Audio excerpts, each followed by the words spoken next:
Hello दोस्तों, नमस्कार। आप सभी का स्वागत है मेरे चैनल शिवारी अपडेट पर। तो आज मैं आप सभी को बताता हूं कि इस बार CGPSC में हमारे त्रिलोक चंदेल जी, जिन्होंने इस बार CGPSC में 17वीं रैंक लाकर हमारे इस खैरागढ़ छिबगदान न कि पूरे एरिया को गर्मान्वित किया है, जिन्होंने 17वीं रैंक लाकर उन्हें क्लास 2 ऑफिसर का पद प्राप्त किया है।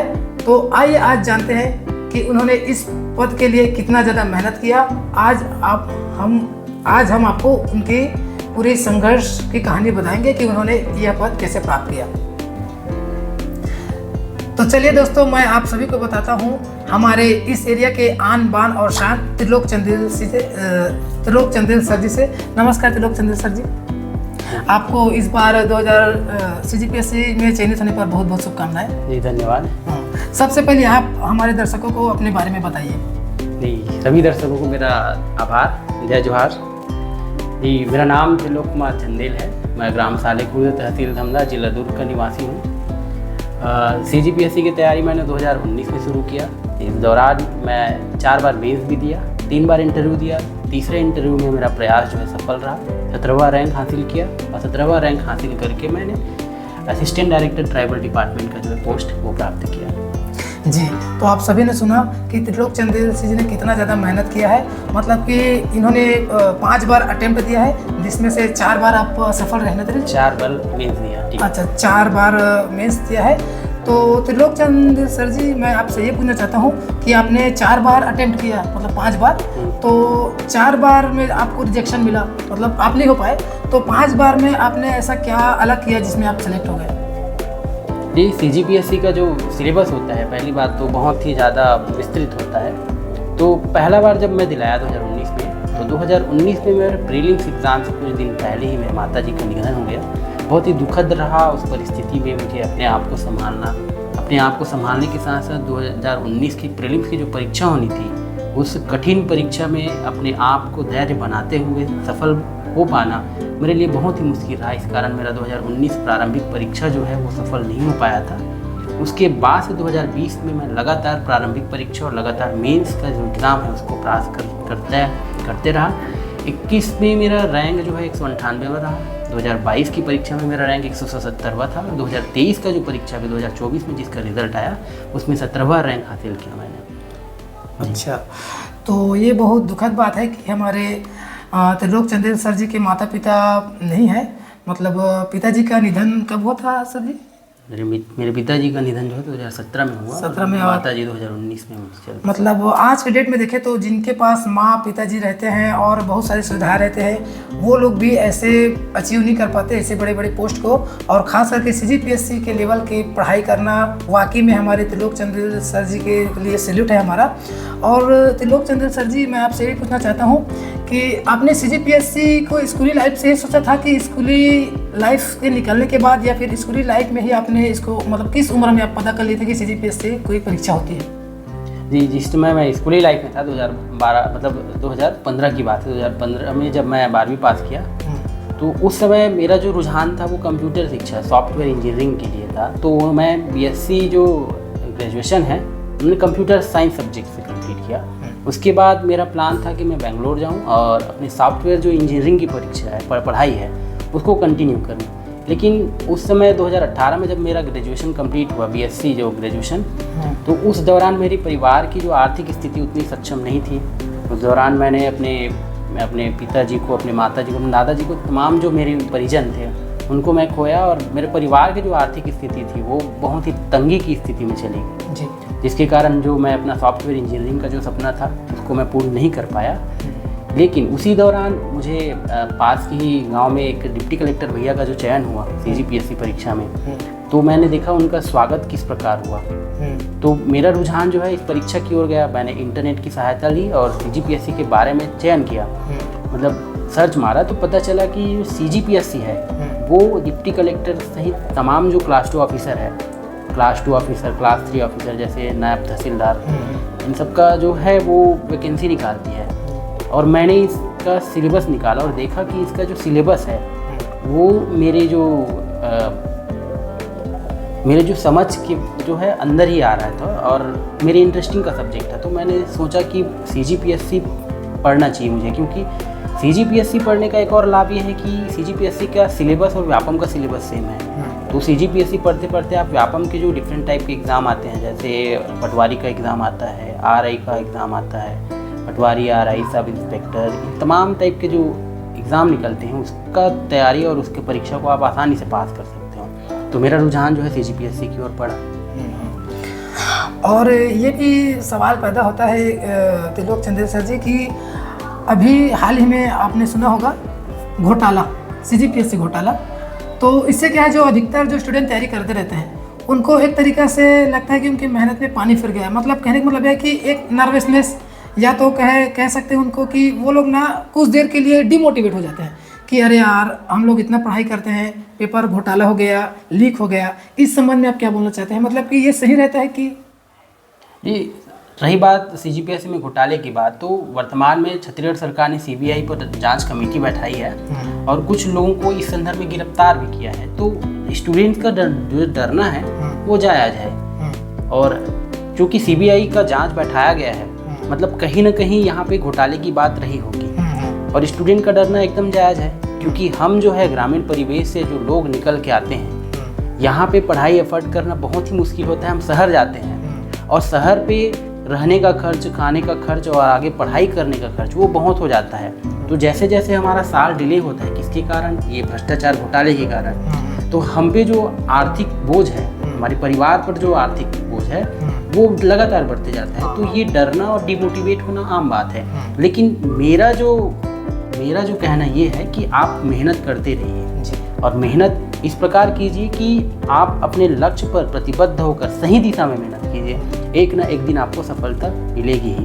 ये घोटाला, ये भ्रष्टाचार आपको कितने दिनों तक रोक के रखेगी? बस अपने अंदर धैर्य बनाए रखो, निरंतरता बनाए रखो और परिश्रम लगातार करो। आपको मेहनत होने से कोई नहीं रोक सकता। त्रिलोक चंदेल सर जी, आपने पढ़ाई यहीं की थी कि बाहर गए थे, मतलब इसके CGPSC की तैयारी के लिए? जी, CGPSC की तैयारी के लिए मैं जो है प्रीलिम्स का जो तैयारी है वो रायपुर के एक कोचिंग से कंप्लीट हुआ। उसके बाद मेंस की जो तैयारी है वो मैंने सेल्फ स्टडी के माध्यम से किया। डिफरेंट टाइप के नोट्स उठाया, डिफरेंट टाइप के जो रेफरेंस बुक होता है उसको उठाया और अपना सेल्फ नोट्स तैयार किया। वो नोट्स मेरे लिए इतना कारगर साबित हुआ। वो नोट्स जो आपका बनाया हुआ आपके पास नोट रहता है, उसको पढ़ने में, उसको समझने में बहुत ही आसानी होती है। और चूँकि मेंस का जो एग्ज़ाम है वो 4 दिन तक आपको 7 पेपर देना है, 3-3 घंटे का 2 पेपर एक दिन, मतलब 6 घंटा आपको लिखना है। सोचो, आपको 4 दिन लगातार पढ़ना है और एक एक पेपर में आपको मिनिमम 3 से 4 सब्जेक्ट होगा और एक दिन में आपको 8 सब्जेक्ट पढ़ना है। तो अगर आप नोट्स बनाए रहोगे, आपकी समझ की नोट्स रहेगी, तो आप लगातार उसको रिवाइज करके जाके प्रॉपर वे में लिख सकते हो। तो ये रहता था मेरा कि खुद से नोट्स बनाओ और नोट्स बना के पढ़ो। तो यही रहा। तो मेंस की जो तैयारी है वो मैंने सेल्फ स्टडी के माध्यम से किया। तो त्रिलोक जी, जैसा कि आपने बीच में जिक्र किया कोचिंग, तो अपने जो आसपास के परिवेश है, खासकर ग्रामीण परिवेश, तो वो लोग क्या कोचिंग के बगैर घर में रहकर CGPSC की तैयारी कर सकते हैं? मतलब कर पाना संभव है कि बाहर जाना जरूरी है? जी, अगर डेडिकेशन है और घर वाले सपोर्ट कर रहे हैं, घर वाला का सपोर्ट बहुत ही ज़्यादा जरूरी है। डेडिकेशन और घर वाले के सपोर्ट है तो आप YouTube के माध्यम से भी सिलेबस निकालें। YouTube में आजकल बहुत सारे कंटेंट है। तो जिन लोग को कोचिंग अफोर्ड कर पाने में मुश्किल है, उन लोग YouTube से, इंटरनेट से, सोशल मीडिया से आप कंटेंट निकाल के आराम से पढ़ाई कर सकते हो। उसके लिए बस लगन चाहिए। मतलब आप जान रहे हो कि त्रिलोक जी का कहना है कि कोचिंग की आवश्यकता आपके अनुसार है। अगर आप में लगन है तो आप बिल्कुल घर में रहकर सेल्फ स्टडी कर सकते हैं, इसमें कोई दोहराई नहीं है। तो त्रिलोक जी, आप कोचिंग के बारे में तो बता रहे हो, अब आप हमें बताओ कि हम जो समय है वो मैनेजमेंट कैसे करें? काबर कि कई सारा, मतलब मेन बेसिक बोलो तो समय ही है। तो आप समय के बारे में कुछ बताओ, मतलब मैनेजमेंट कैसे करके हम रीडिंग करें? देख, रीडिंग के सबसे अच्छा तरीका है कि टाइम टेबल आपके पास प्रिपेयर होना चाहिए, बने हुए। CGPSC और व्यापम मैं दोनों लेके चलना चाहता हूँ। काबर जी, मतलब CGPSC लंबा लगा थे, मतलब CGPSC के सिलेबस पढ़ के व्यापम निकाल सकते हैं। तो आप मन के पास पढ़े से पहले जे चीज़ पढ़त होकर सिलेबस ओकर रूपरेखा आपके पास मौजूद होना चाहिए। जितना सब्जेक्ट पढ़ना है ओकर सबके नॉलेज होना चाहिए। वो सब्जेक्ट ला आप इंटरेस्टिंग वाइज तोड़ दो, टाइम टेबल बना लो ओकर। अब टाइम टेबल में भी एक दिन की बात आज एक दिन में आदमी के पास 2 प्रकार के टाइम रहते हैं। एक टाइम जिनमें आदमी मन तरोताजा रहते हैं, और एक टाइम जिनमें आदमी मतलब नींद वासी और थोड़ा थकावट महसूस होते हैं। तो एक काम करो, जे समय आप ताज़ा हो वो समय आप ऐसे सब्जेक्ट के चयन करो जिनमें आपला थोड़ा भी रुचि हो। जी जी। जैसे कि मुहे लगे बेटा यार हिंदी में बात है, जैसे मुझे ही ले लो, मुझे सोशियोलॉजी और फिलोसफी, अच्छा, और एक्ट, आप साइंस से थे ना? सोशियोलॉजी, फिलोसफी, एक्ट, ये और इंटरनेशनल अफेयर, ये जो सब्जेक्ट है वो मेरे लिए बहुत ही बोरियस भरा सब्जेक्ट था। तो इसको मैं उन टाइमों में दिया जाता था, मतलब उन टाइमों में अपना स्लॉट फिक्स करता था इसको जिस टाइम में मैं तरोताजा रहूँ, मतलब सुबह उठने के टाइम, शाम को चाय के बाद जी। तो इसको पढ़ो। और जिस समय आपका जो वो है, आप खुद नींद की अवस्था में ऐसा लग रहा है कि मैं अब सो ही जाऊंगा, उस समय में आप अपना इंटरेस्टिंग सब्जेक्ट खोलो। वो राज है, वो पिटारा है, मैथ्स बनाओ, क्योंकि सोते सोते तो मैथ्स बना नहीं सकते आप। इंग्लिश पढ़ो, क्योंकि इंग्लिश में अगर थोड़ा भी सोना हुआ, थोड़ा भी हिचकिचाया, मतलब आपका ग्रामर मिस्टेक। हिंदी पढ़ो, तो इस टाइप से पढ़ सकते हो। तो 2 टाइप से आप वो कर सकते हो। और टाइम टेबल, अब मेरा पढ़ाई कैसे होता था, मान लो मैं एक नया बुक लिया, आज मैंने उस बुक से मान लो 5 पेज पढ़ा जी।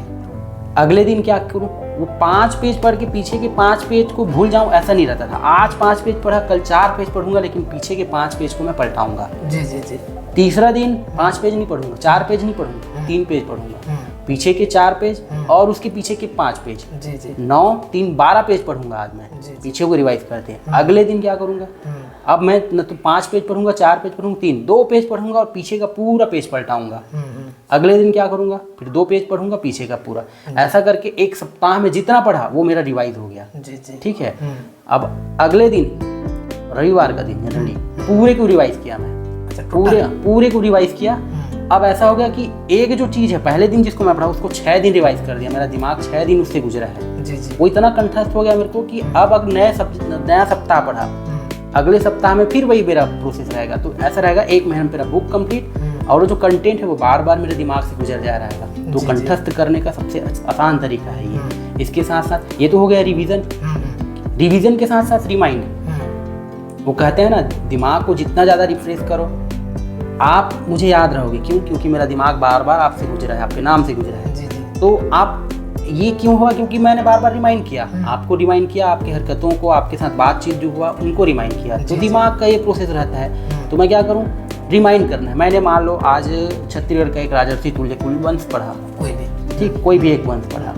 अब मान लो मैं कुछ काम कर रहा हूँ, मान लो मैं खाना बना रहा हूँ, तो मेरा ये रहता था कि दिमाग में वो चल रहा है, पूरा राजर्षि तुल्य वंश जो है वो पूरा दिमाग में चल जाएगा। तो उसको बोलते हैं रिमाइंड। वो जो रिवाइज अलग होता है बुक लेके, और ये बिना बुक लेके काम करते हुए, अदर एक्टिविटीज़ करते हुए जो आप रिमाइंड करोगे वो भी तैयारी का एक हिस्सा है। और मैं मानता हूँ रिवाइज से ज़्यादा अच्छा रिमाइंड है। तो इसी कड़ी में चंदेल सर जी, जो आजकल हम देखते हैं सोशल मीडिया और रहता है एक दूसरे दोस्ती में गपशप, तो आप अपने पढ़ाई के दौरान सोशल मीडिया और दोस्ती में कितना समय देते थे? मैं भी एक सामाजिक प्राणी रहा हूँ, तो मेरे लिए भी सोशल मीडिया कोई बुरी चीज़ नहीं है। सोशल मीडिया के लिए आप एक टाइम स्लॉट फिक्स कर दो। ऐसा नहीं कि आप पढ़ रहे हो, मन किया रील्स खोल के देखने का, ऐसा नहीं। जैसे मैं बोला ना, 2 टाइप का समय होता है, एक वासी वाला समय और एक ताजगी वाला समय। वासी वाला समय में आप एक काम करो, 10 मिनट सोशल मीडिया खोल लो। उसमें भी अगर एजुकेशनल कंटेंट देख रहे हो तो वो ज़्यादा सही रहेगा। बाकी अगर देखो तो वल्गर चीज़ ना देख के थोड़ा बहुत सोशल चीज़ जो है वो आप देख सकते हो। तो सोशल मीडिया को मैं गलत नहीं मानता, थोड़ा गपशप तो बनता ही है। मतलब सोशल मीडिया का यूज़ करो, लेकिन ज़्यादा बेहतर होगा जो अपने राज्य के लिए करो। जैसे एजुकेशनल संबंधित करो, और थोड़ा सा टाइम दे सकते हो, थोड़ा मनोरंजक चीज़ों को भी दे सकते हो, क्योंकि दिमाग है, दिमाग में थोड़ा गलत संगति से बच के रहना है। और सोशल मीडिया के थ्रू आजकल जो लोक लुभावना चीज़ें चल रही हैं उससे बच के, तो इसके लिए आपके पास डेडिकेशन होना चाहिए और लक्ष्य होना चाहिए, क्योंकि लक्ष्य रहेगा तो आप भटकोगे। फिर भी त्रिलोक जी, हमें कितने घंटे पढ़ाई करनी चाहिए, खासकर ऐसे CGPSC एग्जाम जैसा के लिए? CGPSC जो एग्ज़ाम है उसके लिए मिनिमम 7 से 8 घंटा तो आपको पढ़ना ही पड़ेगा। और बिगिनर्स के लिए तो मैं चाहूँगा कि आप अधिकांश टाइम जो है अपना पढ़ाई में ही तो जैसे मैं ही जब शुरू में पढ़ रहा था तो मेरा दिनचर्या वही होता था कि सुबह उठे 6 बजे, 6 से 7 फ्रेश हो, 7 से 7:30 8 बजे तक आप लाइब्रेरी पहुंच जाओ, नाश्ता वगैरह करो, फिर 8:30 बजे तक आप पढ़ाई में लग जाओ जी। 12 बजे तक पढ़े, फिर 1 बजे खाना वाना खाए, 2-2:30 बजे तक लंच कंप्लीट जी जी। फिर आप पढ़ने बैठ गए, फिर शाम को वही 5-6 बजे आप चाय टाइम लिए, 6 से 7 पढ़े, फिर 7 से 10 तक पढ़े, 10 को आप लंच डिनर किए, उसके बाद 11-12 तक पढ़े, उसके बाद 12 बजे आके सो गए। ऐसा मेरा सिर्फ वो चलता था चक्र। ब्रेक कर देख कर तो जैसे कोई भी सक्सेसफुल जो भी सक्सेसफुल इंसान थे वो कोई भी आइडियल पर्सन थे, तो आप मन के कोई आइडियल पर्सन? जी, यूपीएससी में जो चयन हुई थे हिंदी मीडियम के जो कैंडिडेट रही से जी जी रवि सिहाग सर। अच्छा। वो यूपीएससी में 18वें रैंक हासिल करके आईएएस की पद प्राप्त करी जी जी। तो मोरो ख्वाहिश बनी इसकी सिविल सर्विसेज एग्जाम में भी क्रैक करूँ, पर चूँकि वो तो यूपीएससी लेवल में रही ना, और तैयारी के लिए मुला दिल्ली जाए लगती, तो दिल्ली जाए में तो उतना सक्षम नहीं रहे ना जी जी। तो ये दौरान मुझे पता चली इसकी जो सीजीपीएससी है, सीजीपीएससी में भी deputy collector, DSP, ADT, DO जैसे पोस्ट जो है निकल थे, वो मूल्य अफोर्डेबल है जी। तो मैं यहाँ सोचे हूँ कि मोर से ये सब संभव है, तो मैं यहाँ होकर तैयारी के लिए फिर रायपुर चले गया जी जी जी। छत्तीसगढ़ी हो गई, कोई दिक्कत नहीं, अलग ये कर देना, इसमें चाटना। तो लोग जी आप अब हम मतलब ये बताओ, जैसे कि हम पढ़ाई के दौरान 10वीं 12वीं में पढ़ते नहीं, तो कई जन बोलते जैसे कि जो होशियार है टॉपर उनका तो खैर 98-95% आते रहते। अब जैसे आते छोटा लो कैटेगरी के जैसे कि 50% 60%, तो वो मतलब बोल दे जाते मतलब दोस्त यार के थ्रू कि तोर कम परसेंट आया यार, अब ते आगे चल के कुछ नहीं कर सकस, मतलब कि तोर कम परसेंट आगे। तो कहने का मतलब है कि 10वीं 12वीं के जो परसेंटेज है या मार्क्स है वो हमारे आगे वाले जीवन में मायने रखते कि नहीं रखे, खासकर सीजीपीएससी में। चाहे बात करो मैं सीजीपीएससी के या यूपीएससी के, कई सारा ऐसा एग्जाम्पल है। जैसे 12th फेल मनोज सर की बात करते हैं जी जी जी। तो बहुत ज़्यादा फेमस है, पिक्चर भी, हाँ ऊपर पिक्चर भी बने हैं। तो 12वीं फेल रही, ठीक है। और सीजीपीएससी में ही बात करो तो मोर भाई है, मोर रूम पार्टनर रही से, मोर मार्गदर्शक भी है सुमित चंद्रा जी जी। वो भी एक टाइम रही से जब 12वीं के अर्धवार्षिक के पेपर, त्रैमासिक के पेपर जैसे पेपर में फेल हो गई, तो आज वो डीएसपी है जी जी जी।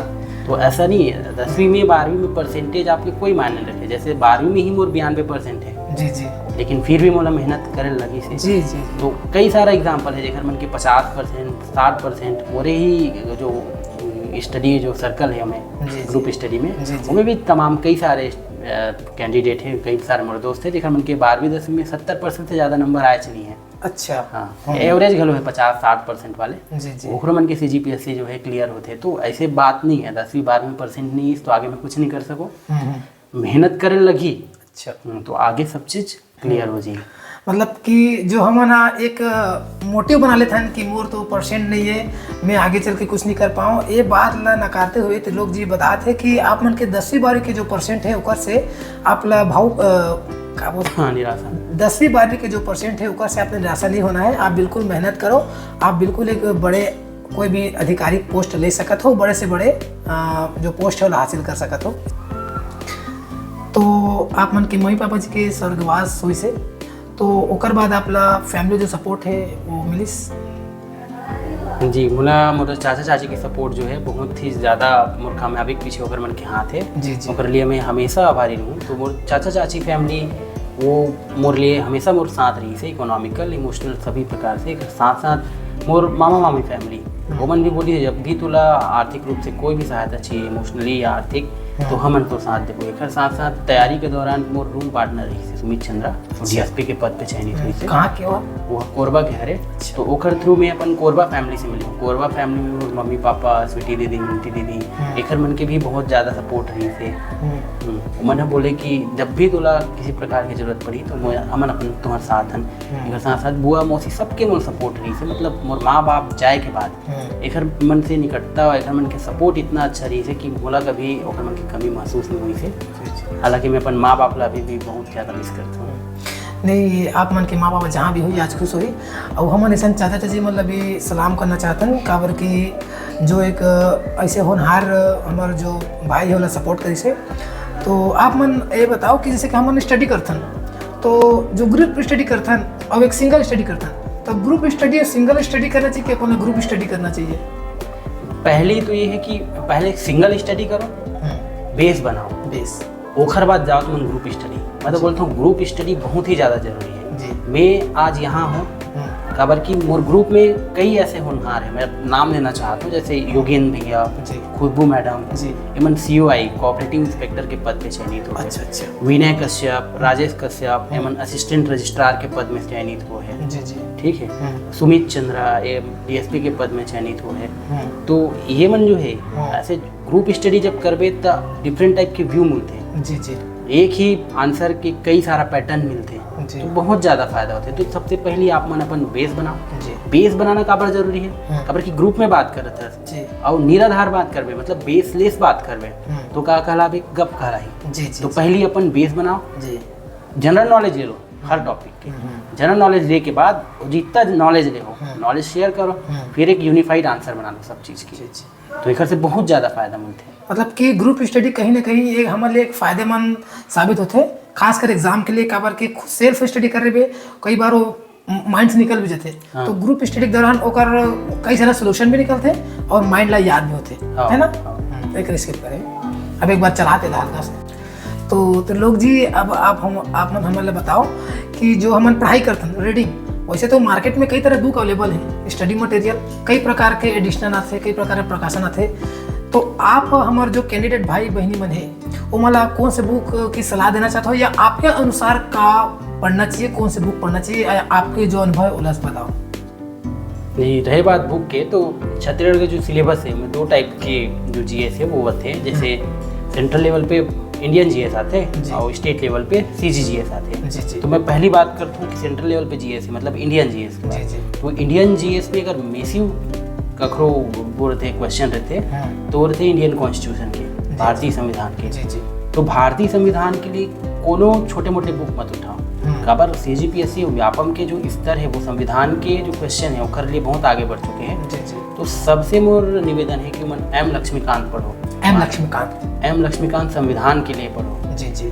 दूसरा भूगोल के लिए, भारत भूगोल के लिए। तो भारत भूगोल के लिए दृष्टि IAS के जो बुक आते ओला फॉलो कर सकते विकास जी विक्रांति सर जी। हाँ, ओकर कोचिंग हरे, बाकी राइटर तो लगे। तो दृष्टि IAS के जो बुक आते हैं अच्छा। ओला फॉलो कर सकते हो। और साथ साथ जो महेश कुमार बर्णवाल के जो NCERT सार आते जी, वो भी भूगोल के लिए बहुत अच्छा होते हैं। जी जी जी। भूगोल के बाद आ जाता अर्थशास्त्र में। तो अर्थशास्त्र के लिए बेसिक कोई नोट्स आते हैं, जैसे दिल्ली IAS के ही नोट्स आते हैं या दृष्टि IAS के जो नोट्स आते हैं ओला उठा सकते हो। एक साथ साथ जो गवर्नमेंट की सर्वे बुक आते हैं वो बहुत ज़्यादा जरूरी है, क्योंकि डेटा पूछते हैं PSC या प्रीलिम्स या मेंस के एग्जाम में, तो कर लिए वो बहुत ज़्यादा जरूरी है। साइंस की बात करें तो साइंस के लिए जो है परीक्षा मंथन या परीक्षा वाली जो बुक आते हैं जी जी ओला फॉलो कर सकते हो जी।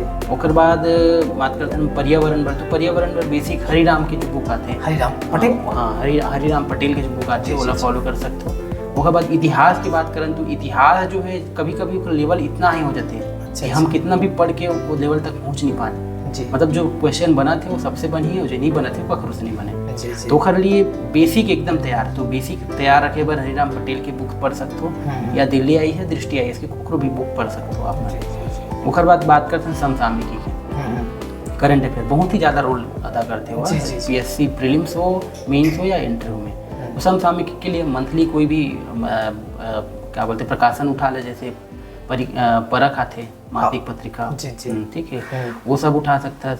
एक साथ साथ जो यूट्यूब में डिफरेंट टाइप के चैनल आते हैं, जैसे ई पाठशाला चैनल आ जाते हैं, हाँ ई पाठशाला आ जाते हैं, कोको के समसामयिकी वाला वो आ जाते हैं, स्पर्श के आ जाते हैं कभी कभी, ठीक है।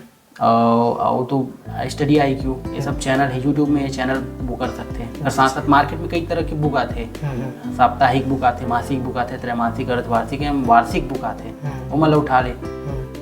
जैसे मुझे लगे BK नायक बुक पढ़ो मैं समसामयिकी पर, स्पर्श के बुक उठा लो जो वो ऑब्जेक्टिव टाइप में आते हैं वो उठा लो, ई पाठशाला के बुक उठा लो, तमाम टाइप के बुक आते हैं। ये तो रही इंडियन GS के बाद। अब बात करते हैं CGGS को। तो CGGS के लिए CG भूगोल, CG इतिहास, CG भूगोल, CG इतिहास, CG पॉलिटी, तो ये सब के लिए हरिराम पटेल एक यूनिफाइड बुक निकालते, हरिराम पटेल सामान्य अध्ययन करके, वो बुक ला पढ़ो।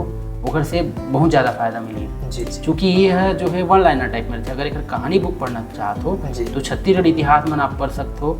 राम कुमार बिहार छत्तीसगढ़ ग्रंथ अकादमिक बुक, जी गीतेश अमरोहित की बुक पढ़ सकते हो छत्तीसगढ़ इतिहास जी। पर। छत्तीसगढ़ भूगोल के लिए एलन वर्मा की बुक पढ़ सकते हो आप मना। जी जी ये जो बुक है और साथ साथ कल्चर पर बात करें तो सीजी कल्चर पर टी के वैष्णव की बुक पढ़ सकते हो आप मना। जी ओकर बाद ये जनजाति पर भी कई टाइप के बुक आते हैं ग्रंथ अकादमी के। छत्तीसगढ़ राज्य जो ग्रंथ अकादमी है जी जी ओकर बुक अपन फॉलो कर सकते हो। जी। ओकर बाद छत्तीसगढ़ समसामयिकी पर तो जो चीज़ इंडियन जीएस पर इंडियन समसामयिकी पर फॉलो करत हो वही छत्तीसगढ़ समसामयिकी पर फॉलो करना जरूरी है। जी जी तो ये ठीक है तो होगी प्रीलिम्स की ना। अब मेंस की बात करो, हाँ जरूरी है ना। मैं ऐसे पूछना तो आप मने बताओ कि जो हमारे प्रीलिम्स में जो तैयारी करे थे तो जो प्रीलिम्स में जो बुक वगैरह जो भी स्टडी करे थे वो मेंस के लिए भी काम आते कि वो एक्स्ट्रा कुछ पढ़ाई करना पड़ते? तो छत्तीसगढ़ अगर मुख्य परीक्षा की बात करें तो उसका जो सिलेबस है वो प्रीलिम्स से भी बहुत बड़े है। अच्छा। तो प्रीलिम्स में जितना सब्जेक्ट पढ़े रहते हैं वो हम मेंस में भी काम आते हैं। अच्छा। और हमें कुछ चीज़ जो है एक्स्ट्रा जुड़ जाते हैं। अच्छा अच्छा जैसे 7 पेपर होते हैं में 7 हाँ। पेपर। अच्छा तो पहला पेपर में तो पूरा लैंग्वेज रहते हैं। अच्छा लैंग्वेज में हम 3 लैंग्वेज पढ़ते हैं, हिंदी पढ़ते हैं, इंग्लिश पढ़ते हैं और छत्तीसगढ़ी लैंग्वेज पढ़ते हैं। छत्तीसगढ़ी। हाँ। दूसरा पेपर थे निबंध के। जी। तो निबंध में भी 3 टाइप के निबंध होते हैं, एक अंतर्राष्ट्रीय स्तर के निबंध होते हैं और एक राष्ट्रीय स्तर के और छत्तीसगढ़ी स्तर के। जी जी तो ये जो निबंध है वो समसामयिकी ऊपर जो रहते हैं जी। तत्काल जो मुद्दा चल रहते हैं ओखर मन ऊपर बन के आते जी, हैं। तो जी। ओखर लिए तो समसामयिकी अच्छा पढ़े रहू और कंटेंट अगर जुगाड़े रहू अच्छा। तो एकर जुगाड़ हो जाते हैं। तो एकर लिए तो आप समसामयिकी से अपडेट होने लगी। जी जी तीसरा जो पेपर थे वो तीसरा पेपर में क्या थे इंडियन इतिहास और छत्तीसगढ़ की इतिहास जी। और इंडियन और छत्तीसगढ़ी पॉलिटी। जी तो इंडियन और छत्तीसगढ़ के पॉलिटी के लिए एम लक्ष्मीकांत बुक रहे थे। जी उसके बाद छत्तीसगढ़ इतिहास के लिए जो मैं प्रीलिम्स में बताया हूँ वही बुक काम आ जाते हैं और इंडियन इतिहास पर भी वही बुक मन काम आ जाते हैं। अच्छा अच्छा पेपर 4 की बात करते हैं तो पेपर 4 में जो है साइंस रहते हैं, जी साइंस सामान्य विज्ञान बोलते हैं। जी जी उसके बाद गणित रहते हैं और एक व्यवहारिक विज्ञान रहते हैं। जी तो सामान्य विज्ञान पर तो आप मन कुछ मत करो कि 10वीं के जो बुक आते हैं सीजी बोर्ड के, अच्छा अच्छा सीजी बोर्ड की बुक उठा लो घर से वो क्लियर हो जाएगी। गणित पर अब आजकल गणित के लेवल बढ़ गए हैं। जी। सीजीपीएससी मुख्य परीक्षा में तो RS अग्रवाल पढ़ना मस्ट है और नहीं तो 50 नंबर आप मन के सिलेक्शन से भी बहुत ज़्यादा दूर कर दिया आप मतलब वो वाला बनाना जरूरी है। 50 में एटलीस्ट 35-40 नंबर लाना जरूरी है। जी जी उसके बाद बात करते हैं व्यवहारिक विज्ञान की। जी तो व्यवहारिक विज्ञान के लिए आप मन दृष्टि IAS या दिल्ली IAS के कोई सा भी नोट उठा लो। जी जी वो व्यवहारिक विज्ञान आप मन के क्लियर हो जाए। तो हुई पेपर 4 के बाद। जी अब बात करते हैं पेपर 5। तो पेपर 5 के सब्जेक्ट में क्या रहते हैं इंडियन भूगोल रहते हैं जी और सीजी भूगोल रहते हैं। जी तो इंडियन भूगोल और सीजी भूगोल दोनों पर जो मैं प्रीलिम्स में बुक बताया हूँ वो बुक जो है इनफ रहते जी। हैं। ओकर से आगे आप कुछ पढ़े नहीं लगे। एक साथ साथ इकोनॉमिक्स रहते सीजी इकोनॉमिक्स, जी। इंडियन इकोनॉमिक्स पेपर 5 की ही बात कर रहा जी, हूँ। जी। ओकर लिए भी अगर आप प्रीलिम्स की जो बुक पढ़े अच्छा से ओला अगर क्लियर करे हो तो वो काम में आ जाइए आप। पेपर 6 में 2 चीज़ बिल्कुल नया हो जाते हैं। पहला चीज़ इंडियन फिलोसफी जी दर्शन शास्त्र। जी ये जो दर्शन शास्त्र है वो प्रीलिम्स के सब्जेक्ट से बिल्कुल हट के रहते हैं। अब यही जो सब्जेक्ट है जो शुरू में पढ़िया जी, है जी। ओकर मन के लिए बहुत ही ज़्यादा टफ रहते हैं। जी तो इंडियन फिलोसफी और बाद इंडियन सोशियोलॉजी जी समाजशास्त्र जी ये नया सब्जेक्ट जुड़ जाते हैं मेन में। तो ये दोनों ला पढ़ना जरूरी है। और यही जो 6वां पेपर में हो छत्तीसगढ़ के सामाजिक परिदृश्य जिनमें हम छत्तीसगढ़ के लोक कला, लोक नाट्य, लोकगीत, लोक नृत्य, लोक कल्चर जी। ये सब चीज़ है ओला पढ़थन। तो पेपर 6 में कंप्लीट हो जाते हैं। पेपर 7 बहुत ही ज़्यादा नया बोला जाए तो ये जो है प्रीलिम्स में भी हम एक आसपास भी नहीं गुजरे हैं। एक अंतर्गत हम पढ़थन भारत लेवल पे एक्ट पढ़थन, अधिनियम पढ़थन, छत्तीसगढ़ के कल्याणकारी अधिनियम पढ़थन, जी जी मतलब इनमें कानून पढ़थन एक प्रकार से कहा जाए तो। उसके बाद नेशनल इंटरनेशनल अफेयर्स पढ़थन जी का हो थे राष्ट्रीय अंतर्राष्ट्रीय स्तर पे। जी उसके बाद स्पोर्ट्स पढ़थन खेल में का हो थे। एक साथ हम पढ़थन इंटरनेशनल इंस्टीट्यूट अच्छा अंतर्राष्ट्रीय संस्थाएं जिनमें हम वर्ल्ड बैंक पढ़थन, IMF पढ़थन, WTO पढ़थन, ब्रिक्स का हरे, आसियान का हरे, जी। बिम्स्टेक का हरे, ये सब पढ़थन। और बाद पढ़थन हम ह्यूमन रिसोर्स जी मानव संसाधन। तो मानव संसाधन के अंतर्गत मानव संसाधन का के लिए शिक्षा का महत्व, रोजगार का महत्व, रोजगार के चलन इस टाइप से। और बाद वर्तमान में जो भारत में विभिन्न संस्थाएं चलत है, जैसे NCERT का होते, NCVT का होते, NCERT, ये सब चीज़ के बारे में हम पढ़तन। तो ये तो पेपर 7 के बाद। तो मैं बात कर रहा था पेपर 7 के जो एक्ट के, एक का आप पढ़ सकते हो मुस्कान या पिकासो। अभी पिकासो पब्लिकेशन के जो बुक आते वो एक्ट के लिए बहुत अच्छे रहते। एक्ट के साथ साथ इंटरनेशनल अफेयर, समसामयिकी, अंतर्राष्ट्रीय राष्ट्रीय खेल और जो इंडियन इंस्टीट्यूट है ओकर मन के लिए पिकासो के जो बुक है वो बहुत अच्छे रहते हैं। पेपर 6 में जैसे नया सब्जेक्ट की बात कर रहा हूँ फिलोसफी, तो फिलोसफी के लिए सबसे अच्छा बुक पिकासो की भी बुक है। और साथ साथ जो टूटेजा पब्लिकेशन के जो शॉर्ट नोट्स आते हैं वो फिलोसफी पर बहुत बढ़िया रहते हैं। सोशियोलॉजी की बात करूँ, सोशियोलॉजी पर भी पिकासो के बुक आते हैं और टूटेजा के नोट्स आते हैं, ओला फॉलो कर सकते हो अपन। छत्तीसगढ़ की सामाजिक परिदृश्य पर हरिराम पटेल के बुक इनफ है, ओकर लिए ज़्यादा पढ़े की जरूरत नहीं है। तो ये हुई मेंस के पूरा सिलेबस और ओकर लिए का बुक पढ़ना है। जी। तो आप मन बीच में जिक्र करें मैथमेटिक्स, तो आप मन तो मैथ्स मतलब बायो ग्रुप से आते हो? हाँ, मैथ्स ग्रुप से। तो आप मन के लिए तो इजी हो गया मैथ्स सर। लेकिन जो अदर बैकग्राउंड से आते हैं, मतलब जो मैथ्स बैकग्राउंड के लिए नहीं आए, तो ओकर लिए क्या है थोड़ा हार्ड हो जाते, तो वो मतलब कैसे टाइप से तैयारी करना चाहिए मैथ्स के, मतलब मैथ्स की तैयारी कैसे करना चाहिए जो मैथ्स बैकग्राउंड से नहीं है? जी, छत्तीसगढ़ में अगर देखा जाए तो छत्तीसगढ़ की जो सिलेबस है, छत्तीसगढ़ लोक सेवा आयोग की सिलेबस, इनमें जो मैथ है वो ऐसा नहीं कि बीजगणित एकदम बीजगणित है, सांख्यिकी है, ठीक है, त्रिकोणमिति है, ज्यामिति है, ऐसा कुछ नहीं है। हमारा जो गणित है व्यवहारिक गणित है, मतलब क्वेश्चन आई तो कहाँ से आई, औसत से आई, लाभ हानि से आई, बट्टा से आई, ठीक है। एक साथ साथ साधारण ब्याज, चक्रवृद्धि ब्याज, एकदम नॉर्मल जो व्यवहारिक गणित है वही आते हैं। पर स्तर भले ही टफ रहते पर ऐसा कुछ विशेष जो गणित है वो नहीं है, हमारे में सामान्य गणित आते हैं। तो ऐसा नहीं कि बायो वाले बैकग्राउंड के जो विद्यार्थी है 50 नंबर में 10 नंबर 20 नंबर भी स्कोर नहीं कर पाए, 50 में 50 भी स्कोर कर सकते हैं। खबर कि हमारा जो गणित है वो बहुत व्यवहारिक गणित। जी, वही पूछना रही से खबर। कई जो स्टूडेंट है वो बोलते हैं कि मोर तो मैथ्स वीक यार, तो मैं शायद पेपर नहीं निकाल पाऊँ। तो कल ये है कि मैथ्स जो है वो प्रिपरेशन कही तो वो निकाल सकते हैं ना भाई। तो अभी आप मन कौन से पोस्ट में चयनित हो तिलोक जी? मैं असिस्टेंट डायरेक्टर ट्राइबल डिपार्टमेंट के जो पोस्ट है वो मैं चयनित हूँ, क्लास 2 ऑफिसर के पोस्ट है। तो आप मन एक पोस्ट में रहना चाहते हो कि एक से वो आगे की पढ़ाई करूँ, तो तिलोक जी आप मन अभी CGPSC में कौन से पोस्ट के लिए चयनित हो? जी, मैं असिस्टेंट डायरेक्टर ट्राइबल डिपार्टमेंट के पोस्ट के लिए चयनित हूँ। जी। तो आप मन एक पोस्ट में रहना चाहते हो कि और आगे आपके जाए के इरादा है एक से वो ऊपर लेवल और मतलब और पोस्टिंग के लिए? मोर तो अब जो है रुझान है वो UPSC की तरफ जाए, वही तो क्लास 2 ऑफिसर में बनी गया। जी। अब मोर जो रुझान है वो क्लास 1 ऑफिसर के लिए जाए। अच्छा। तो UPSC की तैयारी के लिए मैं चाहता हूँ कि आगे मैं पढ़ाई करूँ। जो आप मन क्लास 1 क्लास 2 बोला था वो बारे में क्लास 2 क्लास 1 के बारे में थोड़ा सा बता दो। जैसे क्लास 1 के अंतर्गत आया, जब अभी क्लास 2 के अंतर्गत मतलब डिप्टी कलेक्टर मिलते हैं। जी। क्लास 1 के अंतर्गत कलेक्टर बनाते जी, जो हमारे मन के हेड रहते जी, हम जिला रिपोर्ट करथन, जी, तो वो क्लास 1 ऑफिसर के अंतर्गत आते हैं। अच्छा जी। और क्लास 2 के अंतर्गत डिप्टी कलेक्टर, एडिशनल डायरेक्टर, जैसे हमारे मन के जो कमिश्नर है जी, वो क्लास 1 ऑफिसर है। हम मन कमिश्नर बनबो लेकिन हमारे प्रमोशन में लगभग 10-15 साल लगे। अच्छा, ठीक। और जैसे कि हम स्टडी करते तो सबसे बड़ी समस्या था हमारा माइंड, मतलब कि मेमोरी याद करने की क्षमता। तो आप मन एक लिए कुछ बताना चाहते हो कि याद कैसे टिप्स मतलब करना चाहिए? पॉजिटिव अप्रोच रख के, मतलब नेगेटिव लाना ही नहीं है दिमाग में। जी। कई बार क्या रहते कि दिमाग इतना ज़्यादा भ्रष्ट हो जाते हैं इंसान के कि मूड बस की बात ही नहीं है, ऐसा सोच लेते हैं। जी, है ना। तो ऐसा सोचना ही नहीं है। थिंक पॉजिटिव सोचना है, पॉजिटिव रहना है, दिमाग एकदम एक्टिव रखना है जी, और लक्ष्य बना के चलना है। मतलब लक्ष्य के प्रति इतना ज़्यादा समर्पण हो जाए कि अगर लक्ष्य कंप्लीट नहीं हो तो बेचैनी टाइप में महसूस हो। जी। तो लक्ष्य बना के अगर चलूँ, टाइम टेबल से चलूँ, टारगेट बना के चलूँ, तो जो मेमोरी जो प्रॉब्लम होती है वो नहीं होती। तो लोग जी आप मन हमारे जो दर्शक भाई बहनी हो मतलब कोई पैटर्न बताना चाहते हो कि ऐसे आप मन तैयारी कर सकते हो, कोई पैटर्न जो आप यूज़ करे हो वैसे कुछ कोई पैटर्न पढ़ाई के पैटर्न? तो आप मन से एक और सवाल रिश्ते कि जैसे कि हमारा दैनिक जीवन में आते न्यूज़पेपर टीवी में भी चलते हैं, मतलब कई सारा इंटरनेशनल चलत है, जैसे कि कई सारे न्यूज़ चैनल है, अपन आते हैं न्यूज़ पेपर।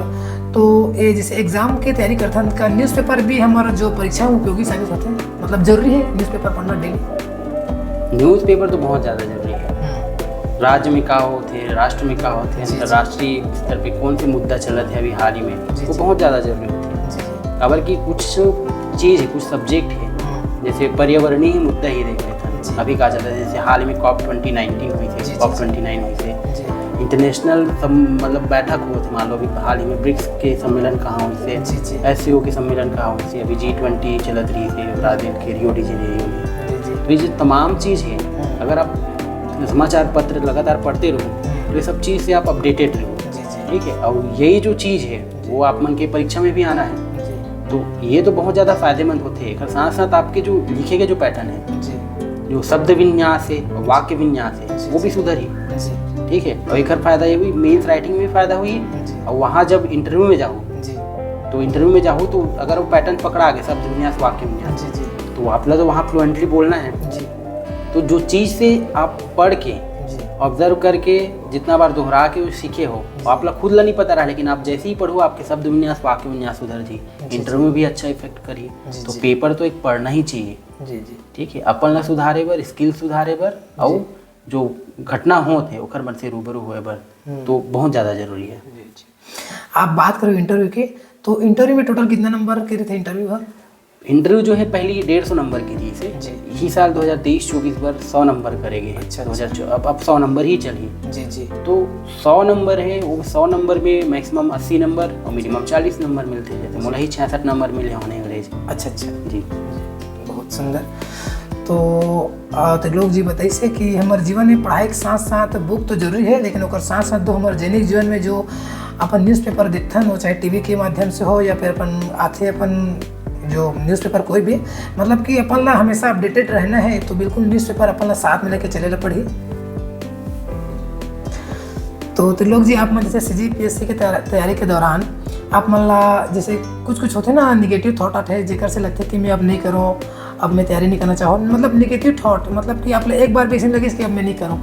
जैसे कि आप मन 5 साल तक दिलाओ, मतलब 5 साल तक तैयारी करी हो, तो 5 साल के दौरान आप ऐसे लगे कि रिजेक्ट, अब मैं तैयारी नहीं करूँ, मैं छोड़ के चले जाऊँ, ऐसे कुछ 5 साल के दौरान, क्योंकि मोर जो सोच रही थी वो बहुत बड़े रही थे जी। मैं बताना चाहता हूँ कि 2019 में जो पटवारी की एग्ज़ाम हो रही थी, वो पटवारी की एग्ज़ाम में क्लियर करें जी, क्योंकि अब मोर बड़े सोच रही थी।